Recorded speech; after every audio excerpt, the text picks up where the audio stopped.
Assalamualaikum warahmatullahi wabarakatuh.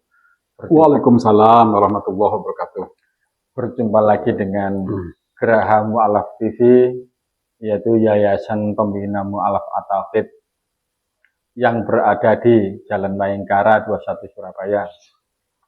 Sebelumnya, Bismillahirrahmanirrahim. Sebelumnya kami sampaikan kepada para pemirsa, yaitu salam ukhuwah dan salam satu Tuhan. Kali ini edisi khusus dan saya akan ucapkan selamat Hari Mu'alaf sedunia kepada para mu'alaf. Kali ini kami akan membahas yaitu tentang kekristenan, yang mana memang di tempat kami banyak para mu'alaf yang sedang kami bina, agar juga paham dan juga para pemirsa juga paham apa yang kami sampaikan di Geraha Mu'alaf TV ini. Monggo Yai, biar para pemirsa tahu apa yang disampaikan di sini. Bismillahirrahmanirrahim. Assalamualaikum warahmatullahi wabarakatuh. Saya mau berbicara masalah ini, Ustaz. Natal. Natal ini kan sebenarnya Natal ini tidak masalah, Ustaz. Yang jadi masalah, Natal ini adalah memperingati kelahiran Tuhan. Gitu. Kalau memperingati kelahiran makhluk, seperti Maulud Nabi, kelahiran Nabi Muhammad, memperingati kelahiran sebuah makhluk, ini tidak masalah. Yang jadi masalah ini, kelahiran itu adalah kelahiran sebuah Tuhan. Maksudnya gini ya.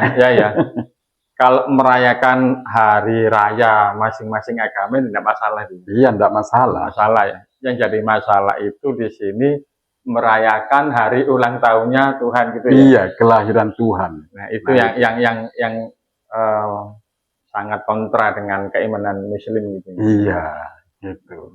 Kalau kelahiran Nabi Isa sebagai nabi dan sebagai makhluk, no problem. Karena Al-Quran mengizinkan itu, gitu. Berilah kabar gembira dengan kelahiran Nabi Isa. Kemudian salamun alayya yauma wulidtu, salam sejahtera wal waktu dia dilahirkan. Itu tidak masalah. Tetapi kalau digiring, kalimat itu jadi masalah. Satu misal gini, Nabi Isa itu hamba Tuhan, itu tidak masalah. Nabi Isa itu, yang betul kan itu di Al-Quran. Iya, Nabi Isa itu sebagai metaforanya, sebagai anak Tuhan, no problem. Tapi yang jadi masalah apabila Nabi Isa itu sebagai Tuhan anak. Gitu loh Ustaz, digiring. Kalau secara metafora kita artikan bahwa Nabi Isa itu anak Tuhan, orang yang orang yang mendamaikan orang disebut anak Tuhan.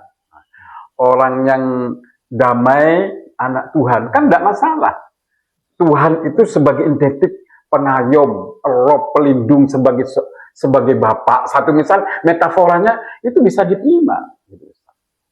Anak Tuhan, banyak penafsiran. Iya, tetapi kalau Tuhan anak Tuhan bisa jadi karena itu dekat dengan Tuhan kan. Nah iya. Sehingga Tuhan mengakui bahwa itu anak Tuhan. Iya. Perilakunya, penyampaiannya seperti kan gitu. Seperti yang disampaikan Tuhan, makanya disebut anak Tuhan. Iya. Yang jadi masalah adalah Tuhan anak. Iya. Bergeser menjadi Nabi Isa itu menjadi Tuhan anak. Lah Tuhan anak itu tidak tercatat di Bible. Mohon maaf ya, di Bible itu adalah klaim saya sebagai awam Bible. Jadi nanti kalau ada pendeta yang bisa menunjukkan pada saya bahwa Yesus itu sebagai Tuhan anak, ya saya lupa. Wong saya ini awam dalam hal perbibelan gitu loh, Ustaz. Nggak masalah. Kita kan sekarang ini era keterbukaan. Jadi nggak masalah satu misal Bapak Pendeta hadir ke sini untuk sama-sama kita berbicara. Gitu loh. Berbicara, diskusi. Iya. Gitu. Kalau memang ada, sepengetahuan saya nggak ada. Yesus itu sebagai Tuhan anak, Tuhan anak. Gitu. Tapi yang saya tahu Yesus itu sebagai anak Tuhan, hamba Tuhan. Nah di sini ini dalam saya akan berbicara sebagai manusia. Yesus, karena gini Ustaz, menurut yang saya dengar-dengar, ini mohon maaf sekali lagi ya kepada orang-orang Kristen, saudara-saudara saya Kristen, ini hanya yang saya dengar. Jelasnya kalian yang lebih tahu. Gitu. Yang saya dengar itu Yesus itu sebagai punya duinatur, gitu. Sebagai 100% Tuhan, sebagai 100% manusia. Walaupun ada denom, kelompok-kelompok firqah yang lain yang menyatakan Yesus itu sebagai apa namanya? Sebagai utusan seperti Saksi Yehova, Kristen Unitarian dan lain sebagainya. Gitu Ustaz. Tapi Kristen majority itu menyatakan bahwa Yesus itu adalah 100% Tuhan, 100% manusia. Kita tidak mempersoalkan ketuhanannya Ustaz. Karena ketuhanannya itu sementara ini kita tidak persoalkan. Karena ketuhanan itu hak untuk diimani, kita hormati. Satu misal Ustaz menyembah aqua ini. Kan itu keyakinan Ustaz. Gitu. Keyakinan Ustaz untuk nyembah ini. Gitu.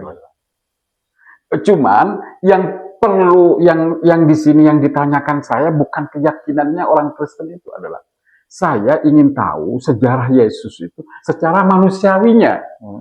Karena dia dilahirkan gitu Ustaz. Dia dilahirkan kemudian sebagai manusia, dia itu dilahirkan gitu Ustaz. Kemudian dia berdomisili lahirnya itu di Yerusalem gitu. Nah, proses-proses sebagai manusia ini saya kepingin belajar gitu. Saya tidak belajar tentang ketuhanan. Oke lah, sementara ini saya taruh. Bagi saya gini Ustaz, terlalu jauh kalau saya yang awam ini ngoreksi ketuhanan Yesus, gitu, keimanan, gitu. Saya ingin tahu manusianya Yesus, gitu. Bagaimana proses kelahiran, mengapa dia kok sampai dipertuhankan? Dari mana akal permasalahan ketuhanannya itu kok sampai dipertuhankan gitu. Sebentar ya. Ini ada pertanyaan nih karena Yai tadi membahas kemanusiaannya hingga menjadi Tuhan kemudian disembah. Nah, pertanyaan saya ya. Nah, orang yang pertama kali menyembah Yesus itu siapa sih? Sehingga semuanya itu menyatakan bahwa itu Yesus Tuhan, bahwa Yesus itu Tuhan, bahwa Tuhan ya seperti itulah sehingga disembah. Mungkin Yai tahu atau sedikit atau gimana sehingga jadi bahasan di podcast pada siang hari ini. Dalam pengetahuan saya, sekali lagi saya itu Muslim.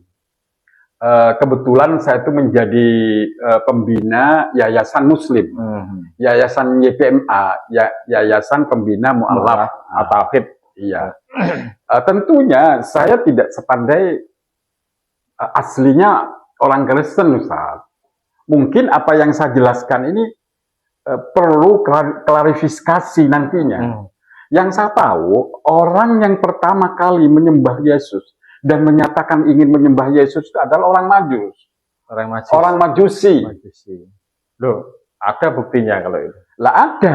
Bahkan dia orang Majusi, aku akan datang. Di ayatnya itu gini, aku akan datang kepada dia, orang Israel yang calon Mesias itu. Aku ingin menyembahnya. Karena apa namanya petunjuk kelahirannya sudah ada, yaitu berupa bintang timur itu. Bentar, Itu kita ada. cari aja, saya bacakan ya. Ya coba dicari. Dimulai dari Matius Matius 2 ini 2, ya. Iya. Ayat berapa? Ayat Ini saya bacakan nih, Matius 2 ayat 1 dan 2. Ya, ya. Sesudah Yesus dilahirkan di Bethlehem di tanah Yudea pada zaman Raja Herodes, datanglah orang-orang Majus dari timur ke Yerusalem dan bertanya-tanya, di manakah dia, raja orang Yahudi yang baru dilahirkan itu? Kami telah melihat bintangnya di timur dan kami datang untuk menyembah dia. Oh, betul juga ya. Berarti orang Majusi ini yang pertama kali karena kelahirannya itu ya, iya ya. Ini datang untuk menyembah dia. Iya. Yang aneh juga Ustadz, yang aneh itu disebut Majusnya. Ustadz ini kan orang Indonesia. Nah, orang Indonesia secara keluarga negaraan, tapi agamanya Ustadz Islam. Majus itu agamanya. Orangnya Persia. Orang Persia. Iya. Kalau sekarang kira-kira di mana? Nah ini, jadi orang Majusi yang melihat, orang Majusi itu Ustadz, orang Majusi itu orang Timur. Orang Persia itu Timur. Majusi itu sebuah waktu Yesus lahir itu Ustadz, waktu di abad pertama, Majusi itu adalah sebuah apa namanya? Sebuah kedaulatan. Apa kedaulatan itu? Sebuah negara pemerintahan. Ya, negara, kerajaan, kerajaan yang bersistem teokrasi. Majusi itu, yaitu apa namanya? Monarki, sistem monarki absolut yang teokrasi, monarki teokrasi. Gitu. Di zaman itu ya? Iya. Berarti ada sejaman dengan Bizantium Romawi ya? Gitu. Iya, bahkan apa namanya? Bahkan di era Rasulullah, monarki Majusi teokrasi itu berperang dengan sistem monarki teokrasi Romawi, yang akhirnya singkat cerita kan Romawi dan Majusi itu sebuah dua adik kuasa, timur dan barat. Romawinya di barat, Majusinya di timur, di Iran sekarang, Persia. Nah, sekarang kita menelisik atau memahami ayatnya gimana? Orang Majusi melihat orang Muslim melihat dari timur ke Yerusalem. Nah, inilah orang Majusi melihat timur, sedangkan dia dari timur gitu, barat gitu. Bintang itu dari timur gitu, ke barat.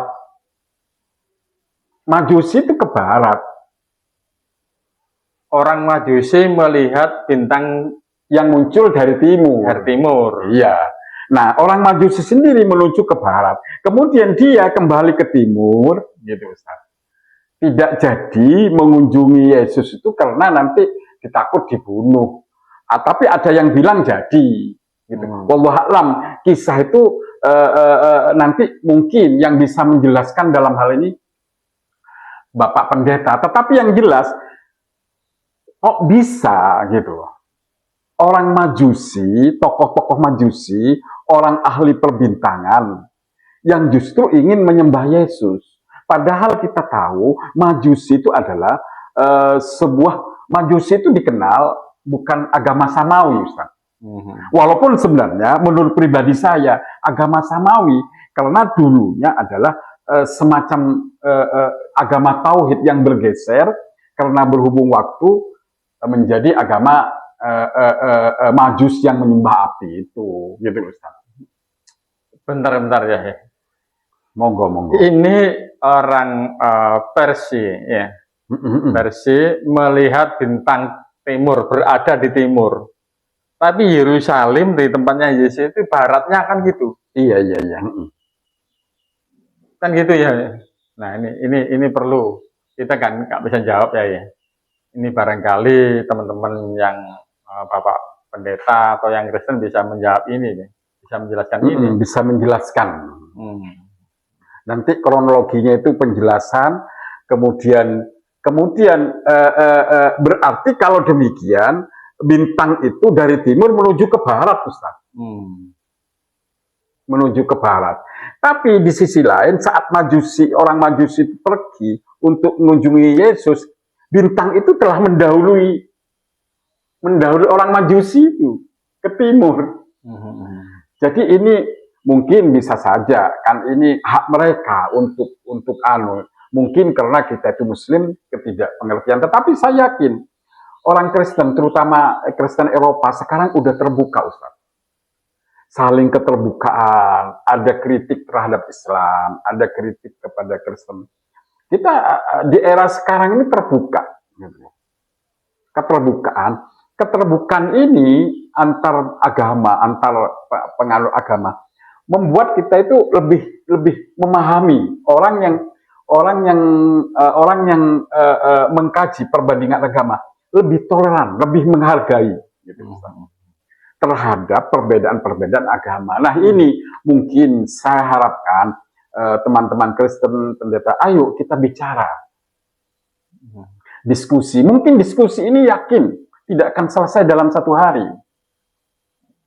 karena untuk mendobrak sebuah doktrin itu tidak begitu mudah, Ustaz. Apalagi ini diikuti oleh hampir 2 miliar atau 2 miliar orang manusia, 2 miliar manusia yang meyakini. Banyak gitu, Ustaz. Nah, kelahiran Yesus ini yang ini adalah konon katanya kelahiran manusia ini adalah jelmaan Tuhan. Jelmaan Tuhan yang bertujuan dengan kasih besarnya Bapa kepada dunia ini, maka dia perlu menginkarnasi, menjelma sebagai manusia untuk menebus dosa manusia. Gitu loh, Ustaz. Untuk menebus dosa manusia perlu, gitu. Karena nggak bisa manusia itu tertebus dosanya tanpa diselamatkan oleh Tuhan sendiri, Yesus ini, gitu loh, Ustaz. Jadi kembali kepada persoalan. Tetapi di sisi lain, Ustaz, kita sadar makhluk yang paling besar dosanya siapa, Ustaz? Nah ini, coba ini kambing besar dosanya apa enggak? Menurut versi siapa ya makhluk paling besar dosanya? Enggak, menurut versi kita saja. Jangan menurut versi orang lain. Kambing dengan manusia banyak dosa mana? Manusia. Jadi wajar kalau dengan kasihnya itu manusia perlu ditebus, Ustaz. Wajar kan? Jadi tidak perlu Yesus itu. Bentar ya. Kalau Yai bertanya pada saya, makhluk yang paling besar dosanya itu iblis ya, bukan manusia. Nah, kalau demikian, seharusnya karena iblis itu banyak dosanya, seharusnya Tuhan itu menjelma jadi iblis. Mestinya begitu, bukan menjelma jadi manusia. Nah, itulah. Jadi untuk datang untuk menebus dosa iblis, kasihan iblis kan? Iya. Iblis kan memang diutus untuk menggoda manusia, menyesatkan manusia. Nah, itu paling dosa. Iya kan, yang paling perlu itu manusia atau iblis yang harus ditebus dosanya? Ya iblis ya. Nah, iya. Nah, ini juga apa namanya? Sebuah misi yang terkesan dipaksakan. Yang terkesan dipaksakan, digaduk-gaduk gitu. Nah, ini perlu diungkap juga nanti karena ada denom yang juga Yesus itu sebagai utusan tidak berhak untuk menebus dosa manusia, gitu. Nah ini kemudian Ustadz, kita butuh penjelasan gitu, misalnya ke bawah lagi ya, Tuhan anak atau anak Tuhan, gitu. Ini kan kita itu butuh penjelasan gitu, Ustaz. Ini kata majemuk. Nah, kata majemuk ini mempunyai makna yang berbeda. Tuhan anak, anak Tuhan. Meja makan atau makan meja. Nah, ini kan kata majemuk. Iya, nah itu. Nah, dan Tuhan anak ini yang tidak ada kita jumpai di Bible orang-orang teman Kristen kita itu. Kalau anak Tuhan banyak memang, dan itu pun mempunyai penafsiran yang sangat banyak. Mungkin dari teman Muslim 10, teman Kristen 10 mempunyai makna yang berbeda juga. Itu. Kemudian tentang kelahiran Yesus, di era siapa Yesus itu dilahirkan? Antara Bible Lukas dan Bible Matius kan berbeda, Ustaz. Di era siapa? Yang jadi masalah begini, Ustaz. Kalau sejarah Yesus di Bible itu sendiri bermasalah, kalau sejarah Yesus di Bible, di kitab suci itu juga kontradiksi. Secara manusianya saja tidak jelas, gitu. Apakah ketidakjelasan itu bisa dijadikan Tuhan? Seharusnya selesai dulu, Ustaz. Hierarki yang paling bawah. Bagaimana Ustadz bisa memegang ijazah sarjana S2 kalau S1-nya saja Ustadz nggak jelas? Ijazah S1-nya nggak ada. Aduh, terus dari mana sampean mendapatkan S2 itu? S2 malah saya dapat penghargaan. Enggak, satu misal ini Ustadz. Kalau Ustadz saja SD nggak lulus gitu. Sekarang Ustadz sarjana S2 dari mana? Gitu. Selesaikan dulu gitu. Kejelasan kemanusiaan Yesus, baru nanti saya akan bahas ketuhanan Yesus gitu. Maksud saya begitu, Ustaz. Nah, saya kan sebagai Muslim, sebagai orang Madura, Ustaz. Sebagai orang Madura saya tuh tidak jelas gitu. Lahir di mana, tapi yang satu lahir di Bangkalan, yang satu Madura bisa gitu loh. Madura satu, Madura satu. Betul, yang satu lagi di pinggir yang banyak. Iya, ada Bangkalan. Iya. Pojok sana Sumenep, sebelum Sumenep Pamekasan gitu. Iya. Tapi kenapa? Aku tanya, Madura ndian gitu. Iya. Kan ini apalagi satu misal saya lahir di Madura pada tahun 1963.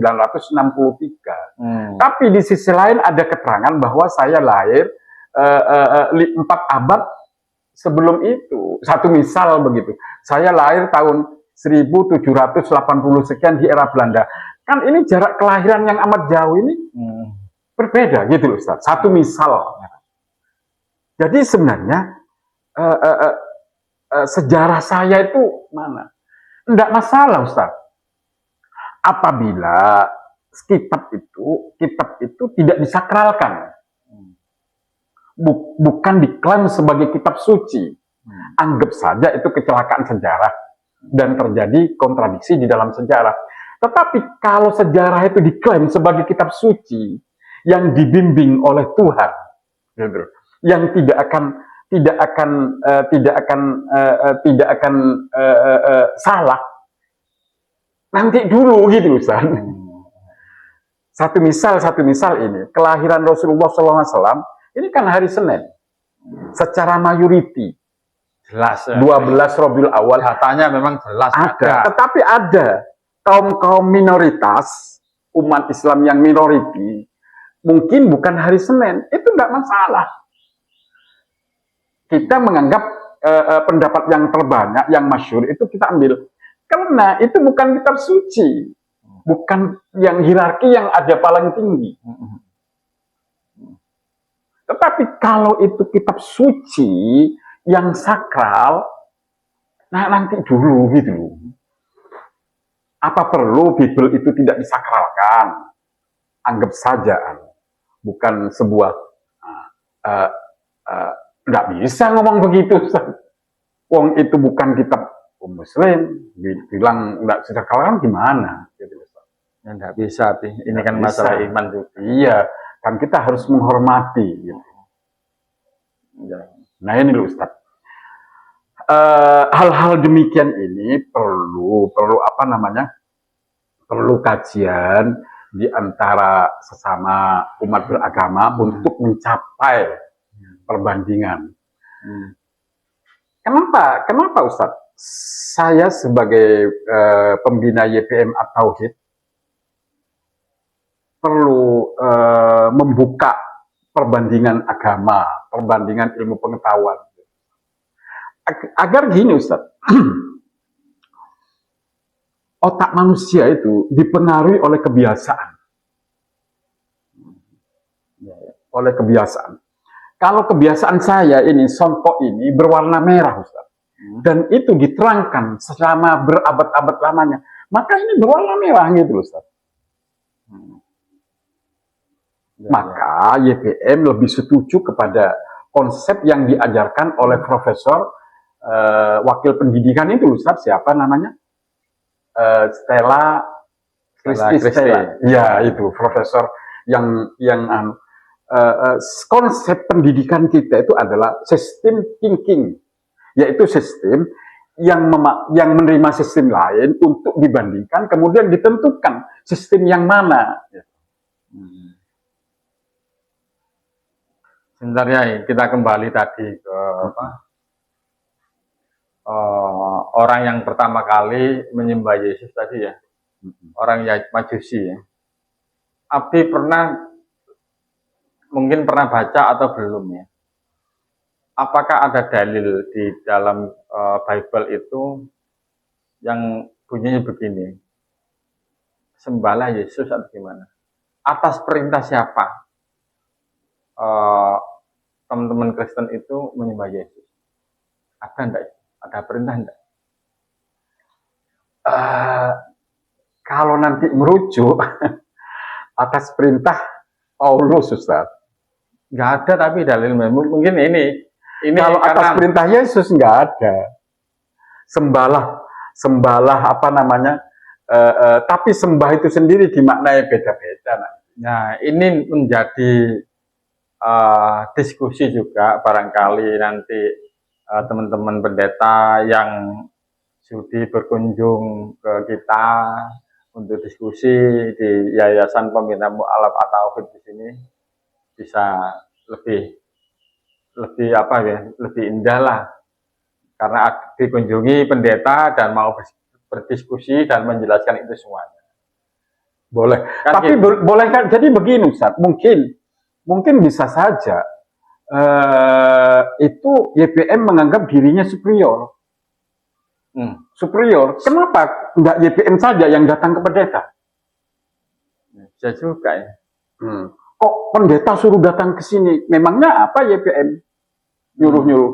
Untuk itu, Bapak Kristen, Bapak pendeta, silakan kami diundang. Tapi kalau tidak diundang, boro-boro ke sana kami ke sana tanpa diundang, kami ini kena pasal nanti, gitu loh. Kena pasal apa? Mengganggu agama orang lain. Kalau jenengan mengundang kami secara resmi untuk berbicara dengan tema ini, kami siap, tentunya kan begitu. Jadi ada imbal balik gitu loh. Jangan sampai kita itu merasa benar, merasa paling dikdaya, kemudian Bapak ini kenapa ini kualifikasi? Enggak. Kami pun siap untuk datang, asalkan dengan syarat adalah kekeluargaan, keamanan terjamin, syarat-syarat kemudian datang sebagai satu saudara, sebangsa, setanah air, yang sama-sama menyintai Indonesia. Gitu. Ya tentunya kami akan datang. Setelah diskusi kita rangkulan bersama. Nah, gitu. Jadi bukan kami menyuruh, enggak. Terserah nanti gimana dengan sanggahan ini, gitu. Dan termasuk sanggahan-sanggahan pada kajian konten-konten yang lain. Ini pemirsa yang kesimpulan pada pembicaraan di siang hari ini, kami